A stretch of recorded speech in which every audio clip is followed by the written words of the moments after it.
दोस्तों, जब कुछ साल पहले तक ट्रांसपोर्ट सेक्टर का कंप्यूटरीकरण नहीं हुआ था तब किसी ने ये शब्द नहीं सुना था, ब्लैक लिस्ट। कम से कम ट्रांसपोर्टेशन के काम में ब्लैक लिस्ट नाम का शब्द किसी ने नहीं सुना था, ना इसकी कोई जगह थी। लेकिन जब से कंप्यूटरीकरण हुआ है और थोड़ा बढ़ गया है जब से, तब से एक नाम बहुत ज़्यादा प्रचलित हो गया है, ब्लैक लिस्ट। ब्लैक लिस्ट क्या है? गाड़ियां ब्लैक लिस्ट कर दी जाती हैं अगर आपकी गाड़ी का कोई चालान है और वो चालान आपने नहीं भरा है तो ब्लैक लिस्ट हो जाएगी आपकी गाड़ी। यानी कि अगर आपको आपकी आरसी कोई रिन्यू करानी है, आरसी में कोई चेंज करानी है, वो नहीं होगा, परमिट रिन्यू नहीं होगा, टैक्स नहीं भर पाओगे, फिटनेस नहीं होगी, कोई भी जो सब दफ्तरी काम है ट्रांसपोर्ट डिपार्टमेंट में वो आपका नहीं होगा जब आपकी गाड़ी ब्लैक लिस्ट कर दी जाती है। ऐसा चलन हो गया है पिछले कुछ सालों से। तो आप सोच रहे होंगे कि ये तो हमें पता है, आप आज नई चीज क्या बता रहे हो? नई चीज मैं आपको ये बता रहा हूं कि हाल ही में एक गाड़ी ब्लैक लिस्ट हुई है और उसमें बताया यह गया है कि 2016 में इस गाड़ी ने कोई गलती की है, ऑफेंस किया है, जिसके चलते गाड़ी को ब्लैक लिस्ट कर दिया गया है।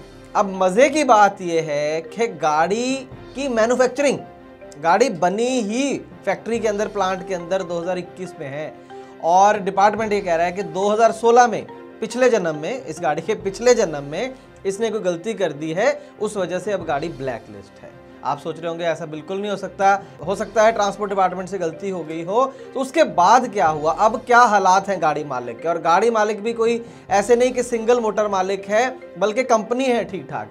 क्या हुआ उसके साथ और अगर आपके साथ ऐसा हो जाए तो क्या कर सकते हैं आप? बात करेंगे इसके ऊपर, ट्रांसपोर्ट डिपार्टमेंट के कंप्यूटरीकरण के ऊपर, कि कैसा सिस्टम बनाया है कि इस तरीके की गलतियां हो जाती हैं और फिर गलतियां जब हो जाती हैं उसके बाद क्या उपाय है, उसके ऊपर भी बात करेंगे आज की इस खास ग्राउंड रिपोर्ट में, एक छोटे से कमर्शियल के बाद।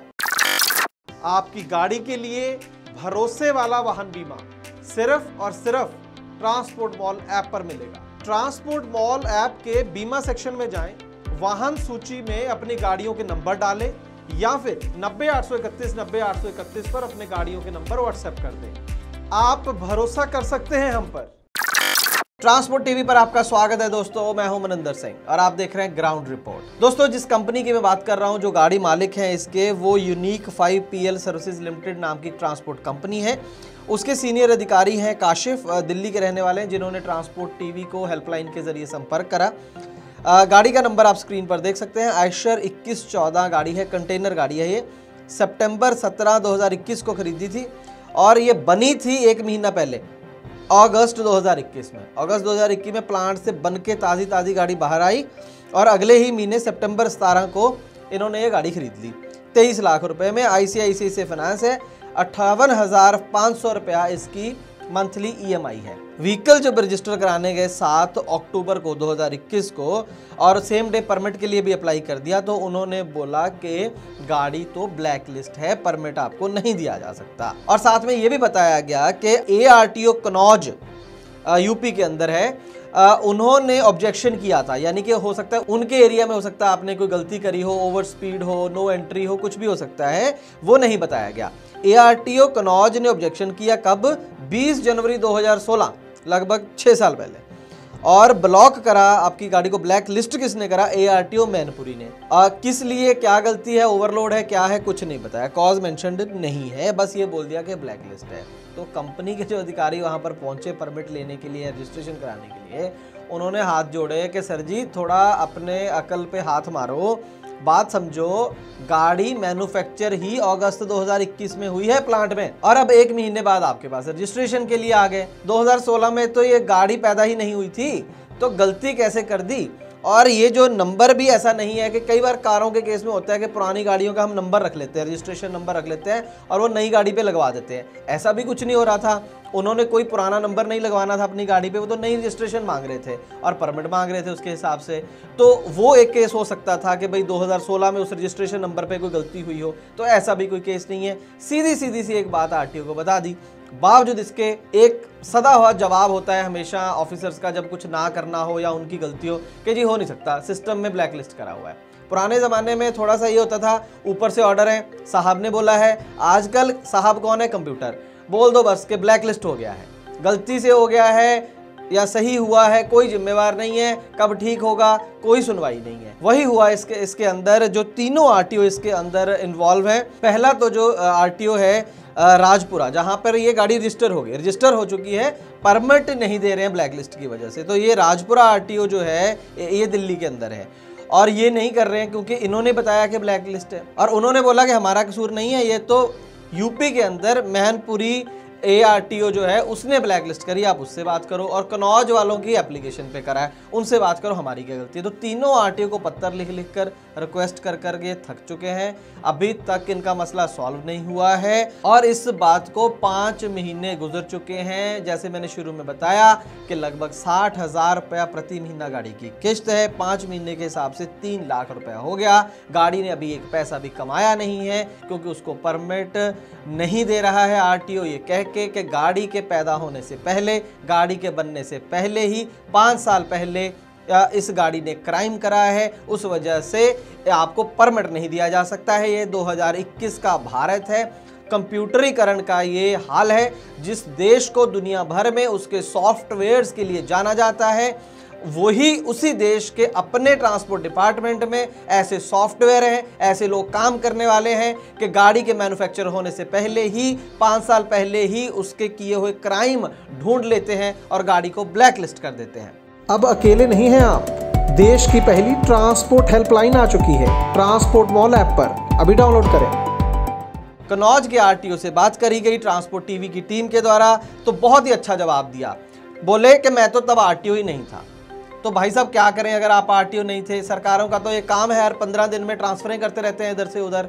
डिपार्टमेंट तो आपका है ना, आपके पिछले आरटीओ ने मान लो कोई गलती कर दी तो ठीक कौन करेगा? अब वो जब मतलब उस पुराने आरटीओ की वेट करें कि वो 10-15 साल बाद घूम के उसी आरटीओ में दोबारा शायद आरटीओ बन के आए, तब काम करवाएंगे ये?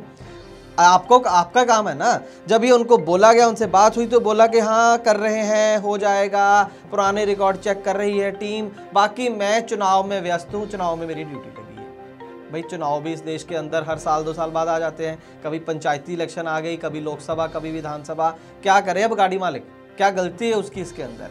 आप देखिए कितना ढीला रवैया। मैं ये नहीं कह रहा कि किसी से गलती नहीं हो सकती है, कंप्यूटर है, मशीन है, लेकिन उसको चलाने वाले तो लोग ही हैं, इंसान है, गलती हो सकती है।